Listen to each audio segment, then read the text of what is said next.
Happening today, a special session of the UN Security Council will convene to discuss the dozens of its Israeli citizens that are being held in Gaza.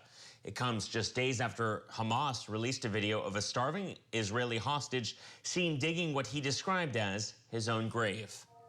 Our Scripps News national correspondent Alex Miller is live for us in New York outside the United Nations with the latest on this. Alex, what do we know about what they're going to discuss at this emergency meeting, and is there going to be a lot of agreement between the countries? To be determined about whether there will be agreement here. This meeting looking specifically at the 50 hostages currently being held by Hamas. It's believed that about 22 of them are still alive. Israel's Foreign Minister Gideon Sa'ar flying in for this meeting to talk about this. All of this, as you mentioned, on the heels of those two videos that were released of Israeli hostages. First by the Palestinian Islamic Jihad of Ram Braslavsky, and then from Hamas of Eviatar David. Right now in Times Square, not far from where we are right now, there is a video that is being played on the big screen, one of the big screens in Times Square, put forward by the Israeli consulate of Eviatar David. That horrifying video showing him unable to even stand in the tunnels and digging his own grave. That is being played right now as they try to bring attention to this right now. I spoke with one of David's cousin. His name is Matan Eshet, and he talked about this. There was obviously a lot of controversy about whether this video should be played. The family has said that it can be played. He says he wants people to see it because, according to him, you are looking at a dying person looking right back at you. I asked him specifically about how he feels about seeing his cousin in this state, but also how he feels about how the United Nations is handling all of this for the last 2 years. Listen to what he told me.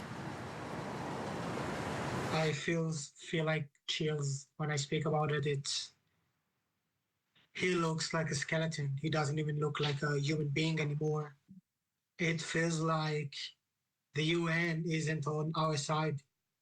Somehow, people being kidnapped from their beds, being tortured in tunnels, being experimented on and being shot.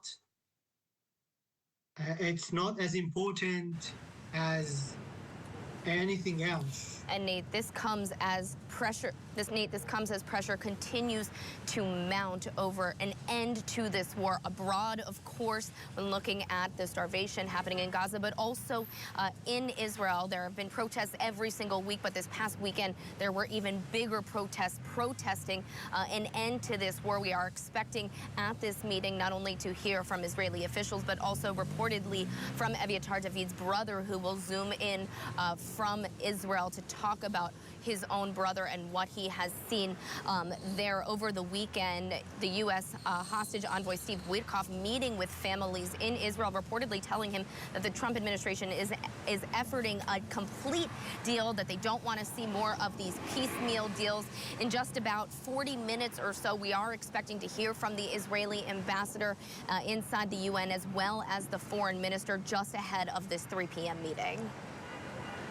Yeah, and all of this is happening with the backdrop of Prime Minister Benjamin Netanyahu's reported decision to expand military operations.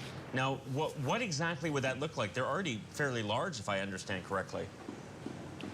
Yeah, right now Israel is controlling roughly 75% of the Gaza Strip, so this would be another quarter of it. It's not just expanding, it would be controlling the entire territory of the Gaza Strip. And there's outrage on both sides about this, particularly because when we have seen hostages killed, those 6 hostages that were killed at the end of last summer, almost a year ago, they were killed, it's believed, as Hamas terrorists believed that the Israeli military was coming towards them. And so part of the reason that this last quarter has not been taken over by the Israeli military, it is believed that many of the hostages are being kept there, so they haven't operated in this area for quite some time. And yet there's a divide within the Netanyahu cabinet who's meeting today about this. The far right half of his cabinet wants to see the operations expanded. The other half does not. Reportedly, according to Israeli media outlets, Netanyahu has effectively told the IDF chief of staff that if he doesn't agree with this plan, that he should resign. I talked to Eviatar's cousin Matan about this, and he said he's really hoping that this is more of a negotiating tactic with Hamas than anything else, pointing out that specifically that when we have seen hostages come home, it has been through deals. Those ceasefire agreements that we have seen, the majority of those hostages come home. I've been keeping a tally of all of these hostages.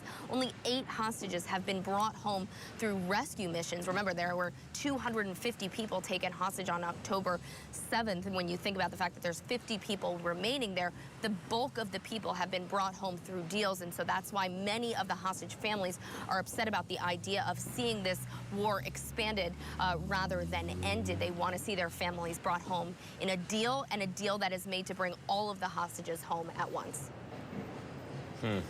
Scripps News national correspondent Alex Miller live for us outside of the United Nations. Thank you for that reporting, and I'm sure you'll be watching that Security Council meeting quite closely.